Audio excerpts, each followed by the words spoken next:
Assalamualaikum warahmatullahi wabarakatuh. Alhamdulillahirabbil alamin. Allahumma salli ala sayyidina Muhammad wa ala ali sayyidina Muhammad. Amma ba'd. Kawan-kawan, terima kasih sudah kembali mampir ke channel kami di channel Bang Sulay Official. Bantu subscribe, like dan share apabila konten-konten kami memberikan manfaat buat kalian semua. Hari ini kita belajar dari seorang pengusaha yang memulai bisnisnya dari begitu kecil. Bahkan beliau bukan dari kalangan orang yang memang keturunan kaya. Beliau ditinggal ayahnya dari kecil dan mengurus ibunya yang lumpuh ketika kecil. Lalu kemudian bekerja apapun. Tapi hari ini beliau sudah mampu menjadi salah satu pengusaha di Kabupaten Serdang Bedagai. Tepatnya di Kecamatan Dolo Masyul. Kita sedang bersama dengan beliau dan kita berbincang dengan beliau. Beliau adalah Bapak Muhammad Ramli dan juga Ibu Sopi. Assalamualaikum Bu Sopi, Pak Ramli. Waalaikumsalam warahmatullahi wabarakatuh, Ustaz. Bu Sopi menjadi seorang pengusaha hari ini. Ada toko ponsel, ada elektronik, ada minimarket dan ada perabotan. Saya yakin banyak orang-orang yang kepingin punya usaha, buka usaha tapi takut buka usaha. Takut jatuh lah, takut gagal lah. Boleh sedikit belajar, kami belajar Bu Sopi. Apa kiat-kiatnya supaya bisa kami berani untuk berusaha dan kami bisa bertahan dengan segala usaha-usaha itu. Terima kasih, Ustadz. Saya akan berbagi pengalaman saya selama saya bisnis ada sekitaran 20 tahun ya. 20 tahun gitu. Jadi awal-awalnya gimana sih Bu Sofi gitu. Jadi awal-awalnya dulu saya Ustadz modal usaha itu cuma 1 juta. Modal usaha ya, 1 juta. Jadi kuncinya sih keberanian aja, keberanian dan yakin saja gitu. Jadi kalau kita nggak mencoba, gimana kita tahu rasanya jadi pedagang gitu. Tapi kan banyak orang yang begini Bu, buka usaha, kemudian jatuh, putus asa, pada akhirnya lebih bagus jadi karyawan pabrik lah, karyawan kebun lah gitu. Tapi mereka tidak lagi mau semangat buka usaha. Seorang Bu Sopi, Pak Ramli pernah nggak sih mengalami mungkin keterpurukan dalam usaha gitu, hingga pada akhirnya kalau sekarang kan sudah mulai baik, karena kalau kemarin ketika pandemi Covid kita yakinlah bukan hanya pedagang-pedagang saja, para ustadz juga pun banyak yang mungkin sedikit kewalahan tentang ekonomi. Nah, Ibu pernah nggak sih mengalami fase sulit usaha, lalu kemudian apa yang bisa membuat tetap bertahan dengan usaha-usaha itu? Waktu saya jadi pengusaha itu sih masa sulitnya bahkan di angka-angka 20 tahun Ustadz. Kalau dulu masa-masa merintis itu dibilang sulit tapi masih jauh ya dari keterpurukan, dari kegagalan seperti itu. Maksudnya sulitnya itu belum pinter cara pemasarannya, membangun jaringan, itu aja sulitnya dulu gitu. Berarti memang memulai dari nol lah. Dari nol, jadi terus gini. Gimana supaya bisa dapat modal yang mencukupin gitu. Dulu sih itu aja kesulitannya. Kalau masa pandemik semalam kan betul-betul lumpuh usaha kita. Jadi betul-betul oleng gitu. Kalau dulu enggak, dulu sih susahnya gimana ya cara pemasarannya, gimana ya supaya laku banyak penjualan saya, gimana ya bangun jaringan, itu aja Ustadz. Kalau pandemi kemarin 2019, 2020, 2021 awal itu betul-betul sudah memang hampir enggak berdaya itu. Kesulitan kita buka usaha itu Bu, terutama yang paling terkenal dari ibunya sendiri sih, usaha perabot lah ya. Kesulitan terbesar dari usaha perabot itu apa sih Bu? Kesulitannya itu sih kalau kita bilang pemasarannya aja Ustadz. Udah itu kalau usaha kita belum dikenal itu kan kayaknya agak-agak sulit gitu ya. Yang datang di toko kita itu paling berapa orang seperti itu. Terus dulu sales kan belum ada turun ke Dolo Masihul, saya harus belanja pakai roda 6, truk roda 6 tuh. Kadang pulang sampai jam 1 malam, jam 12 malam. Bahkan saya dulu nggak takut ketika sama 2 supir aja, 1 supir dengan saya nggak ada takut nanti di jalan dia papain gitu, nggak ada terbersit di otak saya itu Ustadz. Tapi alhamdulillah sampai hari ini Allah tetap melindungi saya dan keluarga saya itu Ustadz. Sekarang lebih mudah, belanja lebih mudah. Saya sudah datang di Dolo Masyul, kita lebih belanjanya lebih gampang gitu. Jadi mau produk apa aja kita dapat, kalau dulu nggak dapat. Dan bersyukurnya ada suami yang setia mendukung usaha itu. Ya Bu ya.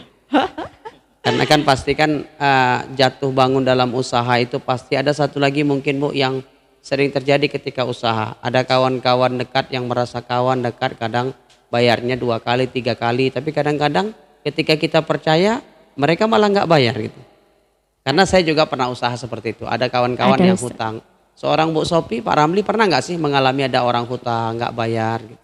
Pernah Ustadz, makanya kita kemarin ada bagian-bagiannya juga, kolektor gitu kan, khusus untuk penagihan seperti itu. Setelah itu nanti kolektor udah ke lapangan, saya tanya apa permasalahan mereka gitu.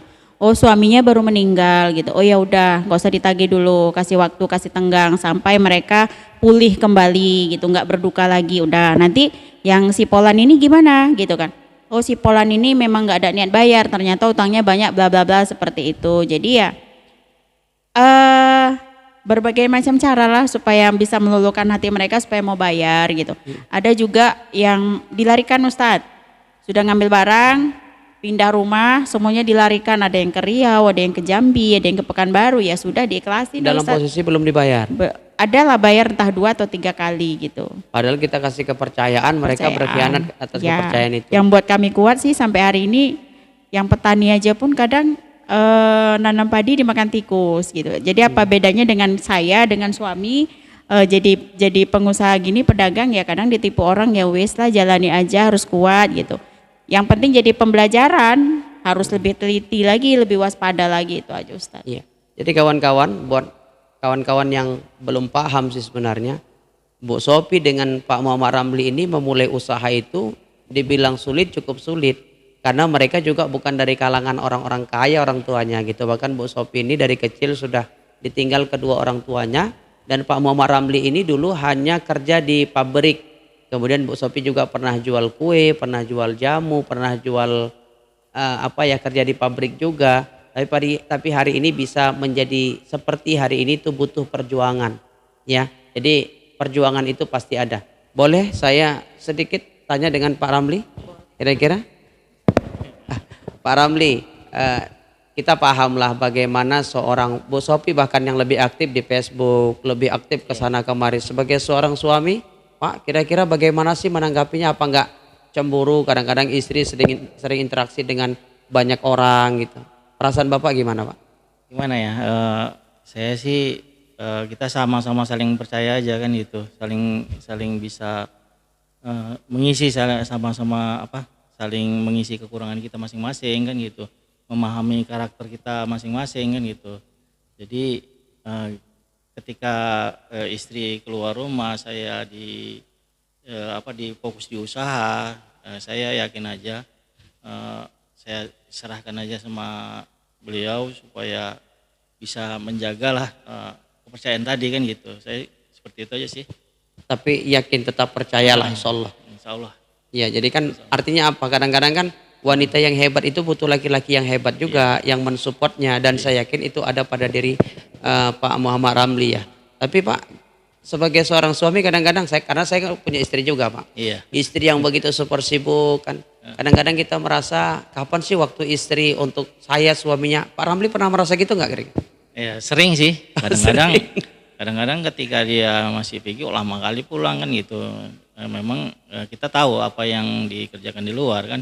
Kita komunikasi aja karena kan ada media kan, bisa komunikasi lagi di mana kan gitu. Jadi di situ kita saling komunikasi yang bisa membuat kita bangun kepercayaan tadi kan gitu.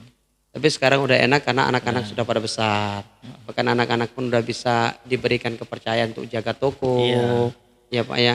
Jadi bisalah. Artinya kami banyak orang yang ingin jadi membuka usaha, tapi saya yakin banyak yang takut gagal, takut tidak berhasil. Bahkan mungkin apalagi orang-orang yang memulai usaha itu dari uang pinjam gitu kan. Jadi mudah-mudahan dengan bincang-bincang ini bisa pelajaran buat para pendengar sekalian, bahwasanya nggak usah takut membuka usaha asalkan yakin, kemudian kerja keras. Jadi kalau ditipu sekali-sekali biasa, begitu Bu Sophia. Ditipu sekali-sekali itu biasa. Yang pasti kita harus yakin dan berani aja. Yakin kan, dan berani. Harus percaya bahwasannya Allah itu maha kuasa ya kan, maha Ya maha segalanya. Maha segalanya yang apabila kita apa ya? Apabila kita mau berusaha pasti ditolong, kasih jalan. Akan dikasih jalan. Akan dikasih jalan. Berarti bagi siapapun yang ingin merger atau kerjasama dengan Pak Ramli, dengan Bu Sophie, boleh-boleh aja. Boleh. Syaratnya apa Pak kira-kira? Gini, kami ini rencana mau membangun seperti aplikasi mitra. Dia seperti mitra online, ya kan? Mitra online dia jadi teman-teman yang mau berusaha atau mau bekerja sambilan lah kita bilang, nanti kita bikin aplikasinya dalam sistem aplikasi penjualan. Dia bisa berjualan seperti Lazada itu juga, tapi cuma ini kita masih ruang lingkup Sirgi aja, kita nggak bebas keluar. Jadi ini hanya untuk pembelajaran kita, sama-sama mencari nafkah di situ. Jadi nanti mitra tadi ini kita bina dengan komisi penjualan dari harga per item produk tadi. Itu targetnya. Targetnya. Jadi setiap dia beli satu produk barang, misalnya lemari, ya kan, bonus penjualan dia misalnya 100.000 masuk langsung ke rekening dia gitu. Jadi ini terakumulasi sampai berapa kali penjualan. Misalnya dalam sebulan dia ada 30 unit, berarti komisinya di dalam rekening dia langsung masuk. Jadi dia bisa update berapa gaji dia, omset dia per bulannya langsung gitu. Oh iya, boleh. Bisa dilihat di aplikasi nanti. Kembali ke Bu Sophie. Bu Sophie, ketika kita makan di sebuah restoran atau di sebuah rumah makan, ketika kita pilih rumah makan ini, kita kan punya alasan, mungkin makanannya lebih enak atau mungkin harganya terjangkau. Nah, sebagai pengusaha toko perabot, apa sih yang menjadi alasan bagi seorang pembeli harusnya yakin belanja di Sophie Perabot ini? Apa yang membuat seharusnya kami tidak berpaling kepada yang lain dan yakin belanja di sini? Apakah dari kualitas barangnya kah? Apakah dari segi harganya kah? Atau bagaimana kira-kira? Kalau segi di usaha kita, dagang kita ya kualitas, udah itu kejujuran kita juga Ustadz. Bahwasanya kita nawarkan barang, kalau itu barang kita bilang bagus ya harus bagus. Oh itu tetap disampaikan? Tetap kita sampaikan gitu. Jadi kita nggak boleh menyampaikan itu barang nggak bagus tapi kita bilang bagus, asal nanti suatu saat orang customer kita ini pasti nggak percaya lagi sama kita gitu Ustadz. Berarti mayoritas hari ini banyak yang puas dengan kualitasnya. Nah jadi kalau masalah harga Ustadz, namanya pedagang tuh ya harga, kadang kan masing-masing toko pegang brand, pegang suatu merek, merek tertentu, produk tertentu gitu. Jadi contoh Kaisar dipegang toko lain, dia buka DO gitu, pasti Kaisar itu murah di toko mereka gitu. Dan saya kan pegang merek Modis contoh, jadi Modis itu lebih murah di toko saya gitu. Jadi kalau prinsip dagang itu ya kita harus bisa memang memahami di situ. Jadi customer kita juga harus paham. Jadi gitu. Kalau bahasa kita itu ada rupa ada harga. Ada rupa ada harga gitu. Tapi satu hal mungkin yang saya lihat tuh sangat luar biasa di PT Sophie Perabot ini, setiap hari selalu ada saja barang yang diantar dan diantar sampai tempat ya Bu ya. Sampai tempat diantar Ustaz. Sampai tempat. Jadi walaupun yang belinya di Rampah diantar sampai tempat. Tetap. Bahkan belakangan ini sampai Stabak sampai Aceh, tapi kalau ke Aceh itu pasti pakai jasa pengangkutan udah sekarang. Oh berarti pelayanan itu tetap yang nomor satu. Tetap Ustaz. Berarti tapi hari ini mayoritas itu di Serdang Bedagai seluruhnya bisa masuk. Bisa. Dimanapun bahkan. Sampai ke 50 juga Ustaz. Oh sudah pernah? Sudah 50 sama mana? Batubara masuk sana juga. Oh, jadi luar biasa, kami doakan mudah-mudahan usahanya Bu Sophie, Pak Ramli semakin berkembang insya Allah, makin sukses dan bisa memudahkan yang lain apabila memerlukan perabotan atau segala macam yang dijual oleh Bu Sophie dan juga Pak Ramli di Sophie Perabot. Terakhir Bu Sophie, closing statement buat kawan-kawan yang mungkin ingin belajar buka usaha tapi takut, berikan keyakinan atau berikan pengalaman pelajaran supaya kami yakin kami bisa buka usaha, apalagi kami bisa bekerja sama dengan Pak Ramli dengan Bu Sophie juga di usaha perabot. Silakan.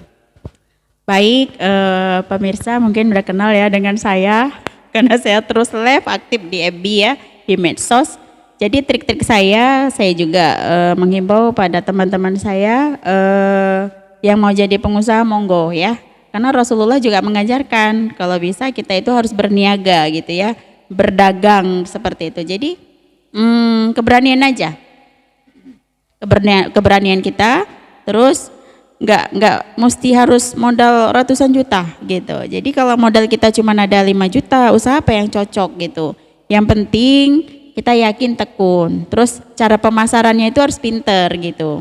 Jadi kalau kita cara pemasaran kita nggak pinter, kita nggak bangun jaringan, kita nggak banyaki relasi teman, itu mustahil kita berhasil. Yang penting percaya diri. Mau jual jengkol juga percaya diri, di promosikan jengkol tadi, bawang tadi, itu aja sih ya, kuncinya itu aja. Udah itu yakin, udah itu memanage keuangannya itu dengan benar gitu, modal dengan keuntungan gitu tuh laba setiap harinya kita harus tahu gitu. Jangan besar pasak daripada tiang, yaitu besar pengeluaran daripada pendapatan gitu. Jadi kalau modalnya kurang, mau utang di bank, itu kita buat rincian dulu apa yang mau kita belanjakan. Terus kita udah menghayal-hayal, nanti kalau kita belanja ini dagangnya untungnya berapa ya, kira-kira sanggup nggak untuk bayar bank gitu, untuk biaya operasional dan sebagainya. Itu kita harus tahu, jangan asal usaha itu ikut-ikutan aja Ustadz. Sofi jual perabot, saya ikut-ikutan, tapi dia nggak ada, RAB-nya nggak ada, terus pokoknya nggak ada, semua cuma ikut-ikutan doang gitu. Tidak menguasai situasi lapangan. Nggak bisa. Berarti itu pesan buat yang baru memulai usaha. Mulai usaha ya. Kedua, Bu Sofi, pesan buat orang-orang yang ingin cari perabot. Kira-kira apa sih yang membuat supaya yakin ke belanjanya ke Sofi Perabot? Nah, jadi yang butuh-butuh perabot silahkan juga belanja ke toko Sofi Perabot dan Elektronik gitu. Keuntungannya apa sih? Keuntungannya itu kualitas tetap kita jaga. Jadi kata-kata sih, alah si Sofi itu kalau nawarin barang merayu. Saya merayu, tapi pembuktiannya setelah dipakai nanti buktinya baru tahu. Oh iya, memang benar produk di toko Sofi itu bagus gitu sih Ustadz. Terus banyak bonus-bonusnya juga lah Ustadz. Kalau belanja seperangkatan yang paket-paket hantaran itu 3.950.000 itu udah dapat kipas angin. Dan banyak lagi promo-promo yang hadiah yang lainnya juga gitu. Dan rencana yang membangun mitra disampaikan suami saya itu juga nanti rencananya insya Allah mengabulkan juga 2,5% itu tetap kita sisihkan untuk mitra yang ada di desa tersebut. Apabila di desa tersebut ada yang mau kita santuni lah seberapa omset berarti yang kita dapat lah.